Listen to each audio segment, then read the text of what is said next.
Hi, I'm LifeCoachLANDRY, and the topic is, are you looking for love in all the right places? So when it comes to dating, there's a lot of research in psychology that shows us where long-term relationships usually stem from and where short-term relationships usually stem from. So I'm going to give you kind of a category of the top 10 from most to least, okay? I'm going to help you with some long-term, and I'm going to help you with some short-term ones, okay?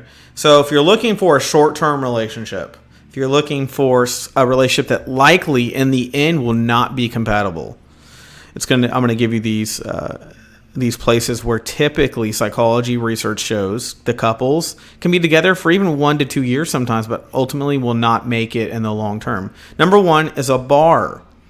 Okay, there's nothing conductive about a bar in the end other than having a good time and having sex. That's what bars are typically going to generate. Let's say you met someone at a bar and you had a good time. You end up having a long-term relationship. I'm willing to bet at some point that relationship doesn't make it. Psychology shows that relationships that come from bars almost 99% of the time don't survive longer than 1 to 2 years, and the ones that survive past 5 years typically still fail. The point is, a bar is not a place to meet somebody. Okay, which leads me to my next one, a nightclub. What's different between a nightclub and a bar? A nightclub has worse lighting. I mean, it's nighttime.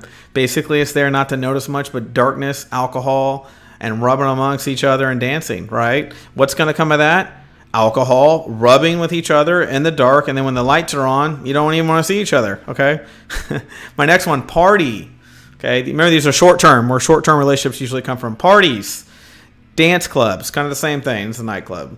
Okay, at a party, typically people go there to have a good time, know each other for a short period of time, and if they meet, they'll meet outside of the party, but it's still that party vibe of, I met you at a party, why aren't we partying? Kind of thing, okay? A dance club.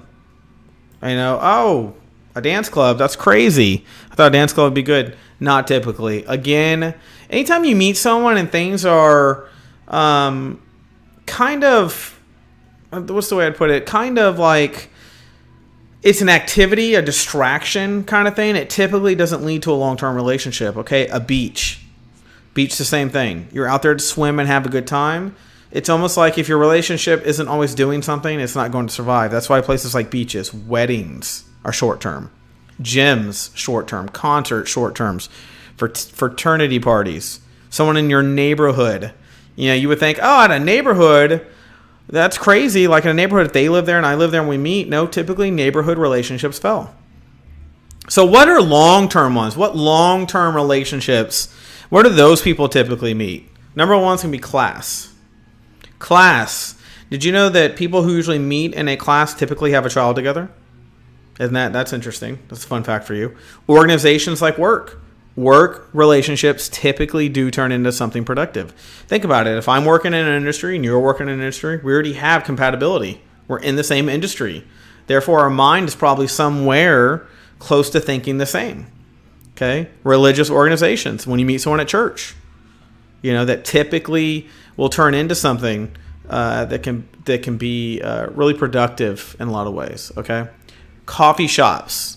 Coffee shops are really good to meet someone because, number one, it's a leisure activity. It's not an active, you have to be in a mode of motion. It's a talking atmosphere. So if you meet someone, you end up talking a lot, or you like to go to coffee shops once you're in a relationship together to chat, typically your relationship is in really good standing and has a good chance of surviving. Volunteer groups and conferences.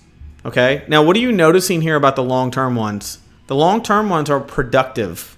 The short-term ones are fun and active.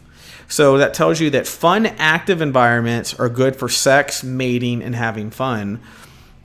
The long-term places where people typically meet that last from past 7 years of marriage or living together are places where you actively do stuff that engages in progressively making your life productive versus just an activity.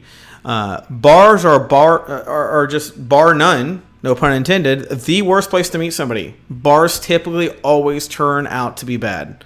Doesn't matter if you go, well, we've been dating a year. Bars typically end somewhere down the line. Okay, bar relationships are bad. And the number one I would say best place to meet someone is something organizational, work, or a coffee shop. That's typically where your best relationships, your long-term, your marriages will come from. So I hope these things helped you, and I hope you avoid some of the short-term ones, especially if you're currently looking for something serious. You might want to take a look at this list and think about it twice. If you're someone that goes to a club a lot and you're like, I'm never meeting a good guy, I'm always going to the bar, I'm not meeting any good women or any good men, it's likely because of the environment you're in. And if you're in class, if you are at a coffee shop and you keep seeing the same guy or girl and you end up talking, or you're currently in a relationship and go to the coffee shop a lot, these are really good signs for your relationship and your long-term growth, okay? I hope these were helpful. If you want to know more about these things, contact me on the email below, and I will talk to you soon.